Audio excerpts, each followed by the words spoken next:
집박사 이야기 오늘 주제는 가스레인지 청소입니다. 주방은 우리 몸에 들어가는 음식을 만드는 공간이고 가스레인지는 그 음식을 만드는 도구입니다. 그렇다면 당연히 주방과 주방용품을 청소할 때 쓰는 약품은 건강에 해를 주지 않는 것을 선택해야 합니다. 그런데 청소 시장에는 우리 건강을 크게 위협할 수 있는 약품들이 많이 나와 있고 그 약품이 어떤 성분을 갖고 있는지도 모르는 채 사용하는 경우가 많습니다. 집박사는 얼마 전 매우 흥미로운 영상 하나를 보게 되었습니다.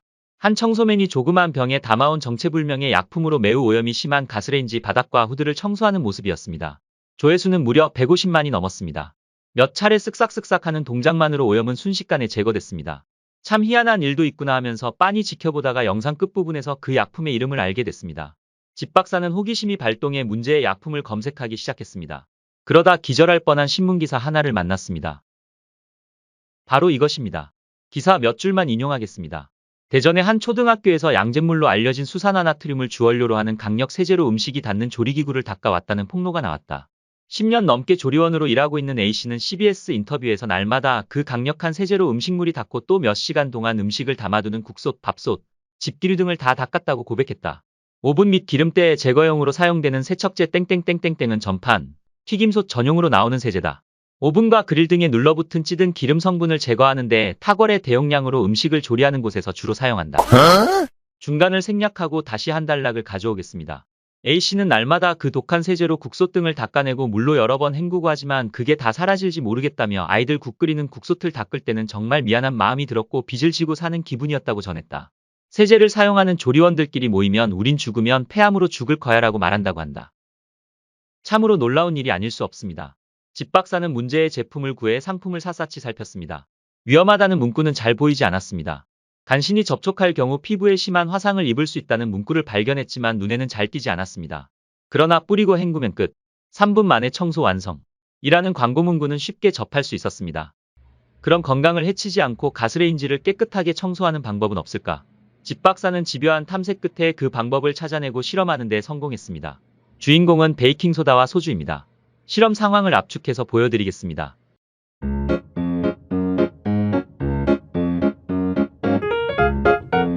먼저 영상을 쉽게 이해하시도록 청소약품에 대한 지식 하나를 말씀드리겠습니다. 흔히 구연산 베이킹소다, 과탄산소다를 천연세제 3종이라고 부릅니다. 집박사는 이 중에서 베이킹소다를 가장 착하고 좋은 세제라고 생각합니다. 세척력은 과탄산소다보다 떨어지지만 우선 몸을 해치지 않습니다. 과일을 씻어도 되고 먹어도 됩니다. 그래서 베이킹소다는 주방용품을 청소할 때 널리 쓰입니다. 다음 그림을 보시면 베이킹소다의 위치를 금방 이해할 수 있습니다. 숫자 1에서 14까지는 pH 지수, 즉 산성과 알칼리성을 나타내는 척도입니다. 7을 중심으로 그보다 낮으면 산성, 그보다 높으면 알칼리성입니다.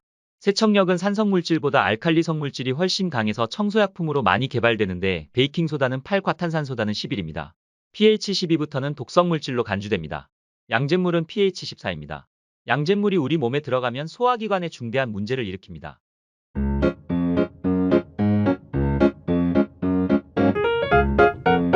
가스레인지 상태가 상당히 나쁩니다. 기름때가 많고 화구 주위에는 탄 자국이 굉장히 많습니다. 버너 스탠드도 콱 달라붙어 떼어지지 않습니다. 레버에도 오염물질이 잔뜩 묻어 있습니다.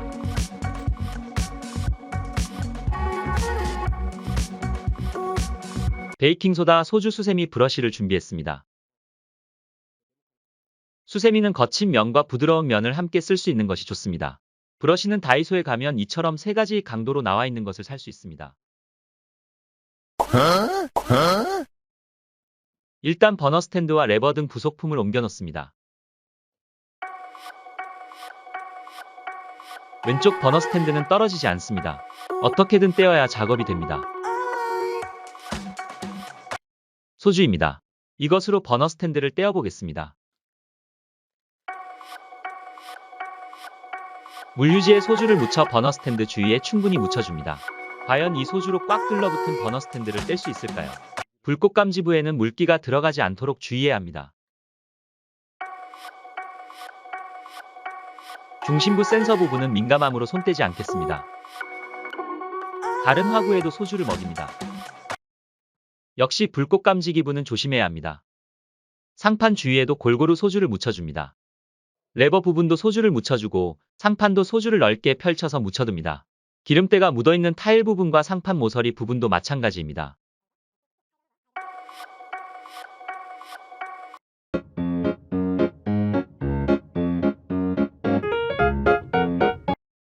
(30분이) 지났습니다. 소주에 의해 기름때층과 탄층이 꽤 뭉개진 것을 알 수 있습니다. 소주의 힘만으로 이렇게 되었습니다. 그럼 버너 스탠드를 떼어보겠습니다.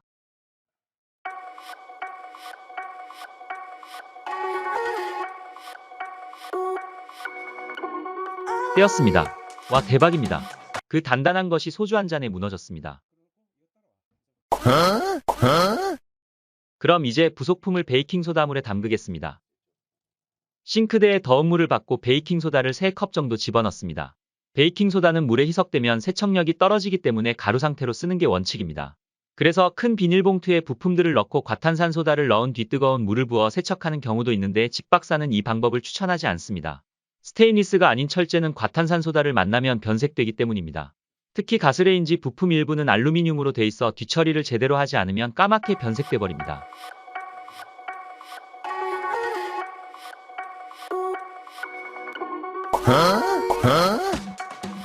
이제 본격 청소를 시작합니다. 베이킹소다 가루를 고루고루 뿌려줍니다. 수세미를 물에 묻혀 살살 문지릅니다. 살살 문지르는 것은 베이킹소다의 연마작용과 오염 흡착작용을 끌어내기 위해서입니다.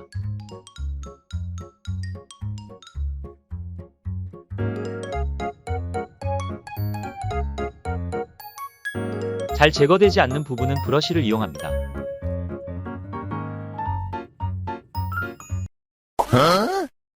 여기서 잠시 다른 영상 하나를 보고 가시겠습니다. 스테인리스에 베이킹소다를 뿌리고 문질렀더니 오염이 없어졌습니다. 바로 이것을 베이킹소다의 연마작용이라고 하는 것입니다. 베이킹소다 두 번째 출장입니다. 1차 때와 똑같은 방법으로 시도합니다.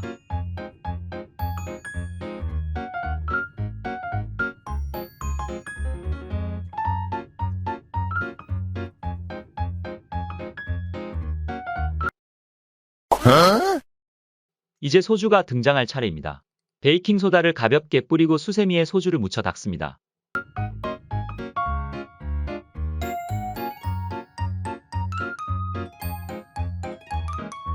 급격히 깨끗해지는 모습을 볼 수 있습니다.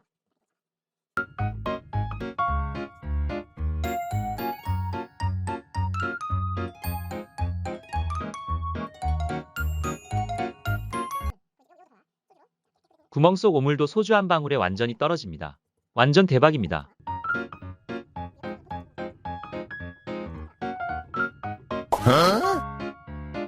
행주를 물에 적셔 마무리 닦음질을 합니다.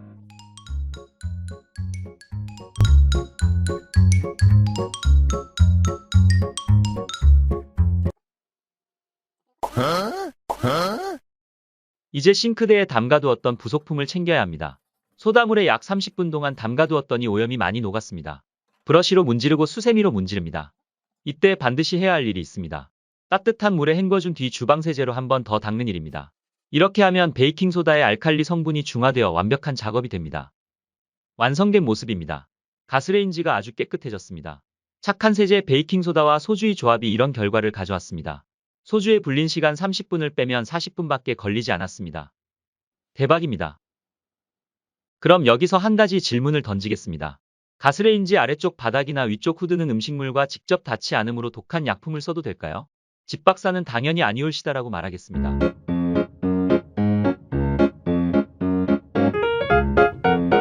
대본이 완성된 뒤 유니언클린 김경용 사장에게 의견을 물었습니다. 그는 이렇게 말했습니다. 아주 더러운 변기나 기름기 있는 바닥이라면 몰라도 음식물을 만드는 가스레인지 인덕션에 독한 약품을 쓰는 것은 옳지 않습니다. 우리가 청소를 하고 주변을 깨끗이 한다는 게 뭡니까? 그것은 다 우리가 행복해지기 위해서입니다. 깨끗해지기는 했는데 그로써 다른 불행이 온다면 그런 청소는 아무런 가치가 없는 것입니다. 감사합니다. 영상이 도움되셨다면 구독, 좋아요 부탁드립니다.